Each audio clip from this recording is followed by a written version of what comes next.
ஜனநாயகம்னா அதிகமான மக்கள் எதை விரும்புகிறார்களோ அதுக்கு ஏற்றவாறு முடிவு செய்யறது தான் ஜனநாயகம். ஒரு தலைவரை தேர்ந்தெடுக்கிறார் இருந்தா அல்லாட்டு வகையெல்லாம் வராது. நம்ம தான் கூடி 10 பேர் ஒரு ஆளையும் 5 பேர் ஒரு ஆளையும் சொன்னா 10 பேர் சொன்னவரை தேர்ந்தெடுக்க முடியும். இது உலகத்துல தவிர்க்கவே இயலாது. இதுதான் சரியான முறை. இது தப்பு கிடையாது. வணக்க வழிபாடுகளுக்கு தான் ஜனநாயகம் கிடையாது என்ற அடிப்படையில் அந்த கட்டுரை நம்ம எழுதி இருந்தோம். அதுல நிறைய ஆதாரங்களை சொல்லியிருக்கிறோம். ஜனநாயகம் என்பது இணை வைத்தல் இல்லை என்பதற்கு நிறைய ஏராளமான சான்றுகளை சொல்லியிருக்கிறோம். அதுல இருந்து என்ன கேட்கிறாருன்னு கேட்டா, அதில் நம்ம ஒரு ஆதாரத்தை குறிப்பிட்டிருந்தோம். யூசுப் நபி அவர்கள் அல்லாஹ்வுடைய தூதராக இருந்தும் ஒரு இன்னொரு மன்னருடைய ஆளுகையின் கீழே அவர் மந்திரியாக இருந்தாரு, அவருடைய சட்டத்தை அமுல்படுத்தக்கூடியவராக இருந்தாரு. அப்ப ஜனநாயக இஸ்லாமிய அரசு தான் தேவைன்னு சொல்லக்கூடியவர்களா இருந்தா ஒரு நபி எப்படி முஸ்லிம் அல்லாஹ்வின் கீழே இருந்தாரு என்ற ஒரு வாதத்தை அதுல வச்சிருந்தோம். ஆதாரங்கள் நிறைய ஆதாரங்களோட அது ஒரு ஆதாரத்தை கொடுத்திருந்தோம். அதுல இந்த சகோதரர் என்ன கேட்கிறாங்கன்னு கேட்டா, சென்ற முறை இதே மாதிரி ஒரு நிகழ்ச்சியில சொல்லும் பொழுது முந்தைய நபிமார்களுக்கு உரிய மார்க்கம் வேற, நம்முடைய மார்க்கம் வேற அப்படின்னு சொன்னீங்கல்ல. அப்ப மூசா நபிக்கு வேற மார்க்கம், நமக்கு வேற மார்க்கம் அப்படின்னு சொன்னீங்கல்ல. அப்ப யூசுப் நபியுடைய மார்க்கத்தை நம்ம எப்படி அதை எடுத்துக்கொள்வது? அவங்க இதை நீங்க ஆதாரமா காட்டுறீங்க அப்படிங்கிறாங்க. இதுல ஒரு அடிப்படையான ஒரு விஷயத்தை நீங்க புரிந்து கவனிக்க தவறி இருக்கிறீர்கள். முந்தைய நபிமார்களுக்கு சொல்லப்பட்ட விஷயங்களை 100% நமக்கு மாறிடுச்சுன்னு அர்த்தம் கிடையாது. மாற்றம் இருக்கு. அர்த்தம் என்னன்னு கேட்டா, அவங்களும் லா இலாஹ இல்லல்லாஹ் தான் சொன்னாங்க. இப்ப நம்ம லா இலாஹ இல்லல்லாஹ் மாத்திர முடியுமா? முந்தைய நபிமார்கள் எல்லாருமே லா இலாஹ இல்லல்லாஹ்ங்கிற கொள்கையை தான் சொன்னார்கள். அப்ப லா இலாஹ இல்லல்லாஹ் சொன்னார்கள் அல்லாஹ் என்ன செய்யறான், நிறைய சொல்லி காட்டுகிறான். அப்ப அதை நம்ம மாத்திர முடியாது. அது என்னன்னு கேட்டா, சில சட்டங்கள்ல என்ன இருக்கு, அவங்களுக்கு நமக்கு மாற்றமா இருக்கும்.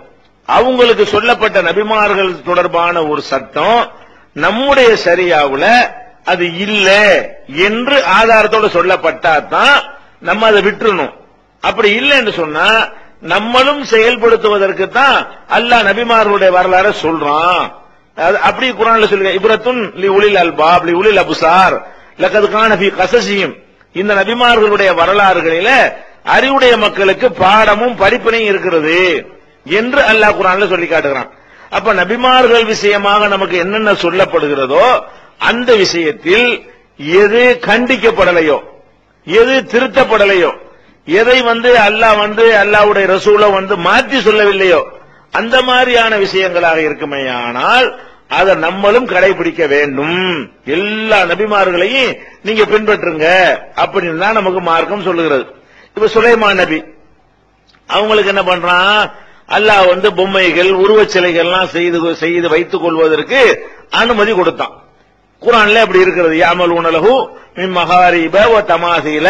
அவங்க உருவச் சிலைகளை எல்லாம் ஜின்கள் சுலைமான் நபிக்கு செஞ்சு கொடுத்தாங்க அப்படின்னு இருக்கிறது. நம்ம செய்ய முடியுமானா முடியாதுங்க.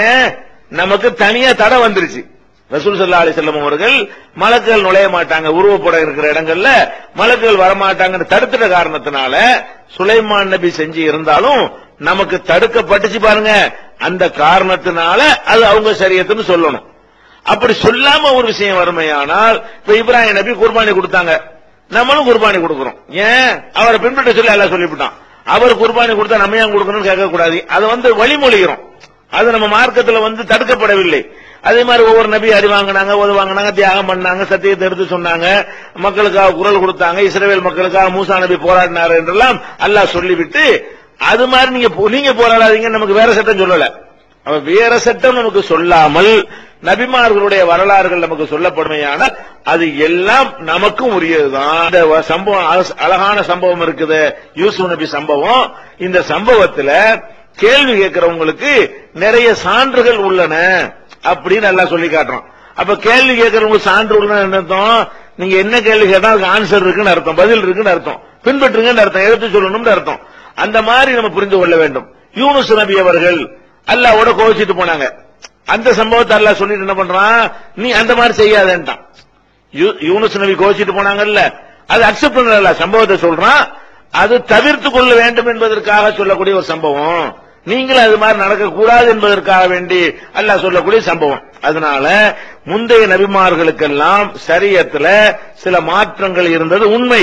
இப்ப நோன்பு இருக்குன்னு வைங்களேன், நோன்பு பத்தி எல்லாம் என்ன சொல்றான், உங்கள் மீது நோன்பு கடமைன்னு சொல்லிட்டு கமா குத்திப அலல்லதீன மின் கபலிக்கும், உங்களுக்கு முன்னால் உள்ளவர்களுக்கு கடமையாக்கப்பட்டது போலதான் உங்களுக்கும் கடமையாக்கப்பட்டிருக்குங்கிறான். அப்ப அவங்களுக்கு நோன்பு இருந்துச்சு, நமக்கு நோன்பு இருக்கிறது. அப்படி ஒத்து இருக்கு. நம்ம எப்படி புரிந்து கொள்ள வேண்டும், முந்தைய நபிமார்களுடைய சட்ட திட்டங்கள்ல எதை அல்லாஹ் குர்ஆன்ல எடுத்து சொல்லி அதை கரெக்ஷன் பண்ணாம, அதை குறை சொல்லாம, அதை ஒரு சாதாரணமா படிப்பினையா எடுத்து சொல்லிவிட்டானோ அது எல்லாம் இந்த உம்மத்துக்கும் உள்ளது, இந்த சமுதாயம் கடைபிடிக்க தகுந்தது. எதை அல்லாஹ்வுடைய ரசூல் மாத்தாம அவன் விட்டு விட்டார்களோ அது நம்ம கடைபிடிக்க தகுந்தது. இப்படி புரிந்து கொள்ள வேண்டும். அதனால முந்தைய சமுதாயத்துக்கு வேற ஷரியத்துன்னு சொல்லி எல்லாத்தையும் நம்மள மாத்தி விட்டுறக்கூடாது. இதுதான் அடிப்படையான வேறுபாடு.